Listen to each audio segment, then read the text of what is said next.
आज के मार्केटर मध्य আমরা একটা মিক্সড ক্লোজিং দেখলাম। নিফটি 42 পয়েন্ট নিচে, সেন্সেক্স 312 পয়েন্ট নিচে, কিন্তু ব্যাংক নিফটি 185 পয়েন্ট পজিটিভে ক্লোজ হয়েছে। এছাড়াও মিড ক্যাপ ইন্ডেক্সের দিকে যদি ফোকাস করি সেখানে 0.68% এবং স্মল ক্যাপ ইন্ডেক্স প্রায় 1.85% পজিটিভে ক্লোজ দিয়েছে। তো আমরা মিড ক্যাপ এবং স্মল ক্যাপ ইন্ডেক্সে কিন্তু আজকে একটা ভালো র্যালি দেখতে পেয়েছি। তো আগামীকাল মার্কেটে নিফটি ব্যাংক নিফটি কীরকম ট্রেড করবে সেটা নিয়ে আলোচনা করব। এছাড়াও একটা স্টক নিয়ে আলোচনা করব, যে স্টকটা আমার ভিউয়ার্স জানতে চেয়েছেন সেই স্টকে কি করবেন, হোল্ড করবেন না স্টকটা এখন সেল করে দেবেন। তাহলে ভিডিওটা শুরু করা যাক। ভিডিও শুরু করার আগে বলি, চ্যানেলে যদি ফার্স্ট টাইম ভিজিট করে থাকেন তাহলে অবশ্যই চ্যানেলটি সাবস্ক্রাইব করে নেবেন আর পাশে থাকা বেল আইকনটা প্রেস করে রাখবেন। আমি ভিডিও আপলোড করার সাথে সাথে আপনাদের কাছে ভিডিওটা পৌঁছে যাবে। গতকাল দেখেছিলাম ইউএস মার্কেটে একটা পজিটিভ ক্লোজিং এসেছিল। Dow Jones 134 point, Nasdaq 262 point পজিটিভে ক্লোজ হয়েছিল। তো তারই ফলে আজকে আমাদের ইন্ডিয়ান মার্কেটে আমরা একটা গ্যাপ আপ ওপেনিং দেখতে পেয়েছিলাম। তো সেটা নিফটি 23,800 ওপর ওপেন হয়েছিল। কিন্তু আমরা যদি নিফটির চার্টটা দেখি সেখানে আমরা দেখতে পাচ্ছি যে নিফটি এখান থেকে হাই যেটা তৈরি করেছিল 23,807, সেখান থেকে আমরা কিন্তু একটা ভালো নিফটির মধ্যে প্রফিট বুকিং দেখতে পেলাম। নিফটি নিচের দিকে 23,680 পর্যন্ত লো করে ক্লোজিং টাইমে ক্লোজ দিয়েছে 23,696 এর কাছে। তো আগামীকাল নিফটির মধ্যে কিরকম ট্রেড হবে সেটা আমরা একবার দেখে নেব। নিফটি আজকে ক্লোজিং দিয়েছে 23,696। যদি নিফটি আগামীকাল 23,750 উপর ট্রেড করে সাস্টেন করতে পারে তাহলে ওপরের দিকে আমরা নিফটিকে 23,830 থেকে 23,850 পর্যন্ত একটা মুভ আসতে পারে। আর নিফটি যদি নিচের দিকে 23,635কে ব্রেক করে নিচে ট্রেড করতে থাকে তাহলে নিচের দিকে নিফটি 23,550 পর্যন্ত নিচে আসতে পারে। এখন নিফটির জন্য যেটা স্ট্রং সাপোর্ট সেটা হচ্ছে 23,500 থেকে 23,525। যতক্ষণ এই সাপোর্টের ওপরে আছে নিফটির মধ্যে কিন্তু আমরা একটা ভালো আপসাইড দেখতে পেতে পারি। আর নিফটি যদি তার এই স্ট্রং সাপোর্ট রেঞ্জকে ব্রেক করে তাহলে কিন্তু নিফটির মধ্যে একটা আবার সেলিং আসতে পারে। এবারে আসছি, এটা গেল নিফটি নিয়ে আলোচনা করলাম। এবারে আসছি ব্যাংক নিফটি। ব্যাংক নিফটিতে আজকে আমরা ক্লোজিং পেয়েছি 50,343।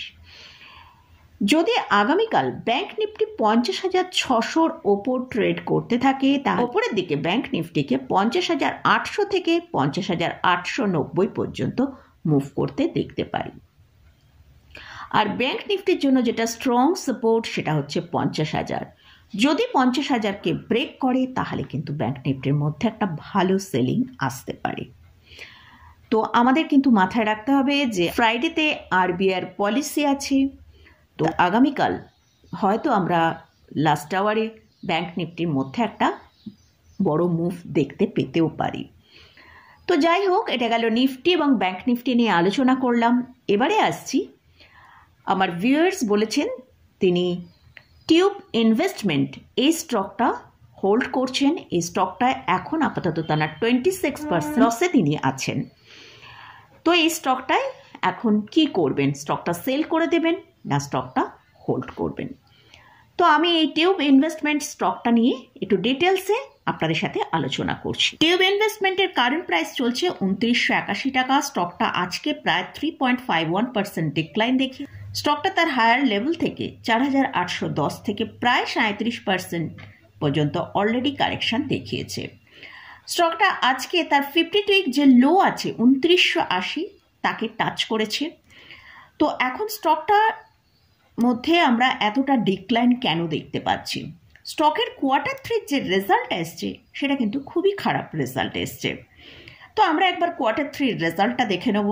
আমরা Q3তে যদি দেখি, Q3তে যে ডিসেম্বর 2024 যে সেলটা হয়েছে সেটা হচ্ছে 4,812 করোড়।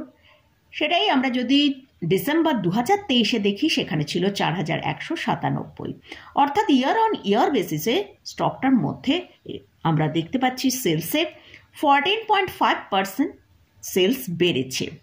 কিন্তু কোয়ার্টার অন কোয়ার্টারে আমরা যদি দেখি সেপ্টেম্বর কোয়ার্টারে ছিল 4925 করোড়, তো সেখানে কিন্তু একটা এই সেলসের মধ্যে ডিক্লাইন দেখতে পাচ্ছি। এবারে আমরা নেট প্রফিটের দিকে ফোকাস করব। নেট প্রফিট যদি দেখি ডিসেম্বর 2024-এ 280 করোড় দেখিয়েছে, সেটাই ডিসেম্বর 2023-এ ছিল 828 করোড়, অর্থাৎ সেক্ষেত্রে আমরা যদি ইয়ার অন ইয়ার বেসিসে নেট প্রফিট দেখি সেখানে 66% নেট প্রফিটের মধ্যে ডিক্লাইন দেখতে পাচ্ছি। তো সেই জন্যই কিন্তু স্টকের মধ্যে এতটা কারেকশন আমরা দেখতে পাচ্ছি। যেহেতু নেট প্রফিটের মধ্যে ইয়ার অন ইয়ার বেসিসে এতটা ডিক্লাইন হচ্ছে, আমরা কোয়ার্টার অন কোয়ার্টারেও ডিক্লাইন দেখতে পাচ্ছি, কিন্তু যেহেতু ইয়ার অন ইয়ার বেসিসে এতটা ডিক্লাইন নেট প্রফিটের মধ্যে এসছে, অর্থাৎ 66% ডিক্লাইন এসছে, তাই জন্য স্টকের মধ্যে এতটা সেলিং আমরা দেখতে পাচ্ছি। স্টকটার এখন যে সাপোর্টটা রয়েছে সেটা হচ্ছে 2790 টাকার কাছে একটা সাপোর্ট আছে। যদি সেই সাপোর্টটা মেনটেন করতে পারে তাহলে ভালো, নাহলে যদি এই 2790-কে ব্রেক করে তাহলে কিন্তু স্টকটার মধ্যে ভালো সেলিং আসতে পারে। তবে আমার যেটা মনে হয় স্টকের মধ্যে আমরা অলরেডি 37% ডিক্লাইন দেখেছি, এবং স্টকটা ফান্ডামেন্টালি যদি আমরা দেখি এটা একটা large cap category stock, market capitalization 57,741 crore, স্টকের কারেন্ট পি চলছে 70.4-এর কাছে, এই স্টকের যে মিডিয়ান পি আছে 65-এর কাছে ট্রেড করছে। স্টকটার আরওসি হচ্ছে 26.3%, আরওই হচ্ছে 26.5%। এছাড়াও এই স্টকে কিন্তু প্রোমোটারের হোল্ডিং আছে 44%, এবং এফআইস ডিআইসদের একটা ভালো স্ট্রং হোল্ডিং আছে যেটা 43%। তাই আমার মনে হয় স্টকটা হয়তো এই Q3 রেজাল্টের অনেকটা আমরা সেলিং দেখি, স্টকটা হয়তো এখানে কিছুটা সাপোর্ট নিতে পারে। যদি সাপোর্টটা নিতে পারে তাহলে হয়তো স্টকটার মধ্যে একটা বাউন্স ব্যাক আসতে পারে।